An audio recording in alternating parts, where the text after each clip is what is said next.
हरे कृष्ण। नवरात्रि के पावन दिन आरंभ हो चुके हैं और इस समय में देवी दुर्गा की पूजा आराधना और साधना करने से मनुष्य को परम आध्यात्मिक शांति और शक्ति प्राप्त होते हैं। और इस समय में हम श्रवण कर रहे हैं देवी दुर्गा सप्तशती से महिषासुर संहार की कथा।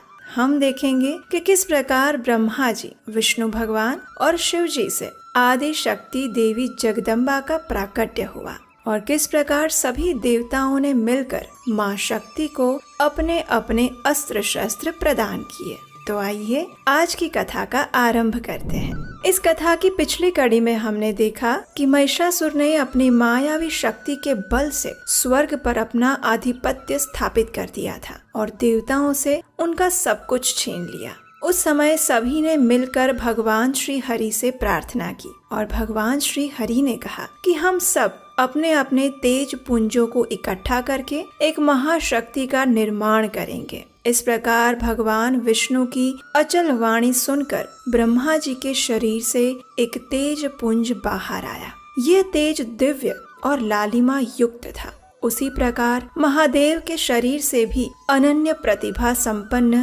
तेज मूर्ति बाहर आई जो गौर वर्ण की थी और यह तेज इतना दिव्य और तेजस्वी था कि जिससे आंखें भी खुल न सके। ये तीक्ष्ण, तीव्र और तेजस्वी शक्ति थी। भगवान विष्णु के देह से भी एक तेजस्वी तेज राशि का प्रकाश पुंज बाहर आया और इस प्रकार सभी देवता इंद्रदेव, वरुण देव, मरुत देव, यमदेव और अग्निदेव तथा समस्त देवताओं के शरीर से अपनी अपनी शक्तियां लेकर एक प्रतिभा, बल, शक्ति के रूप में बाहर आई। ये सब भिन्न भिन्न तेज राशियों का भंडार देखते ही देखते इकट्ठा हो गया और कुछ ही क्षण में एक अपूर्व, अद्भुत, रमणीय नारी शक्ति के रूप में सबके सामने प्रत्यक्ष हुआ।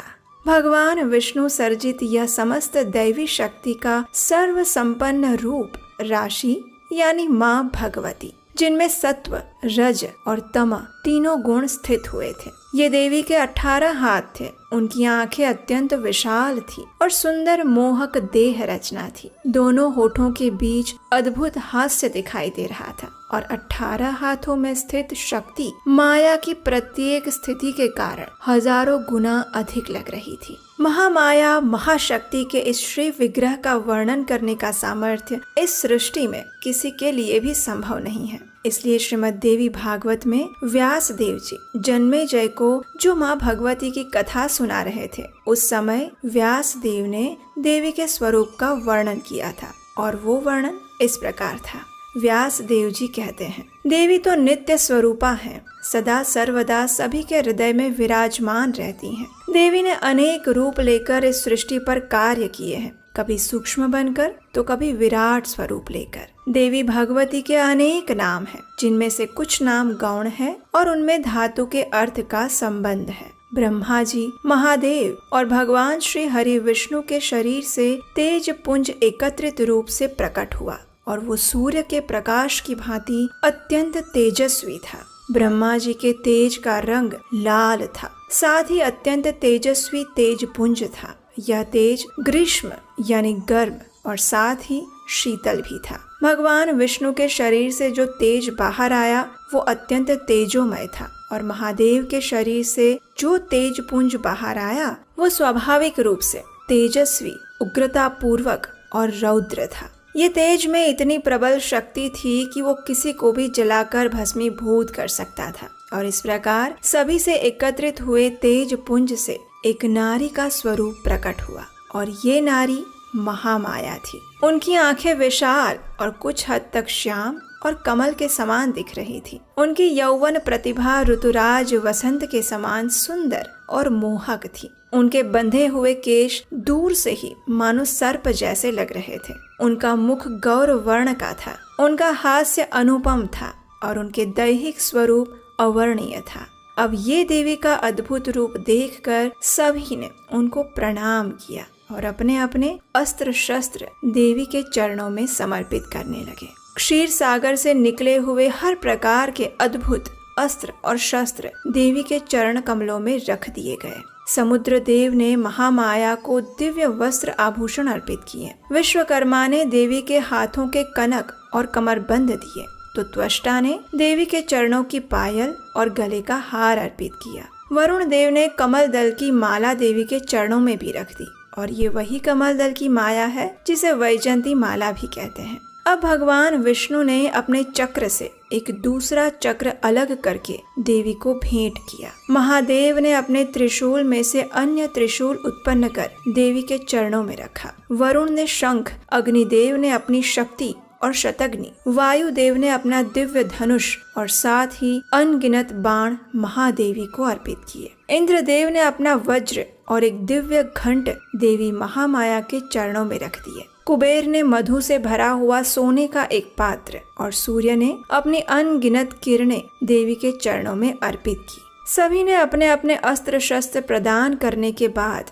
देवी से प्रार्थना करने लगे। देवताओं ने कहा, हे महामाया, आप ही शांति, पुष्टि, बल और शक्ति हैं। आप ही रुद्राणी, आप ही महामाया है। आपको कोटि कोटि वंदन है।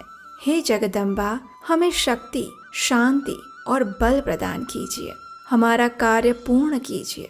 हे माता, आप ही कालरात्रि हैं। आप ही इंद्राणी और आप ही सिद्धि, बुद्धि और वैष्णवी हैं। आपके चरणों में हमारा सहस्त्र नमन है। इस प्रकार माँ की वंदना करते हुए सभी देवताओं ने देवी से कहा, हे माँ भगवती, कृपया दुष्ट और दुराचारी इस महिषासुर का नाश करके हमारी सहायता करें। हमें मन की शांति प्रदान करें। देवताओं की दयनीय स्थिति देखकर माँ भगवती ने उनको सांत्वना देते हुए कहा, हे देवगण, आप सभी निर्भय हो जाइए। उस दुष्ट महिषासुर का मैं शीघ्र ही नाश करूंगी। इतना कहते ही माँ भगवती जोर जोर से हंसने लगी और देवताओं को कहती रही, अब आपको किसी भी बात की चिंता करने की आवश्यकता नहीं है।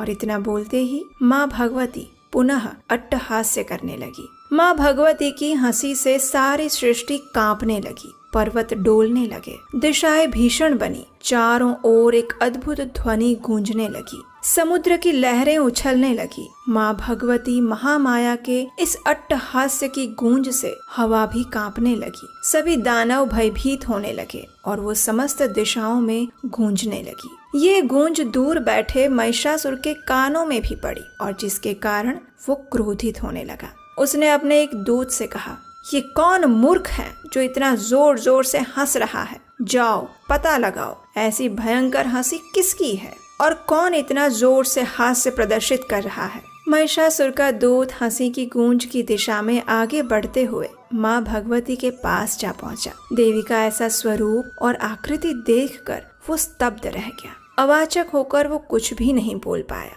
और वहां से वापस आ गया। उसने महिषासुर को महाशक्ति के सौंदर्य का वर्णन किया।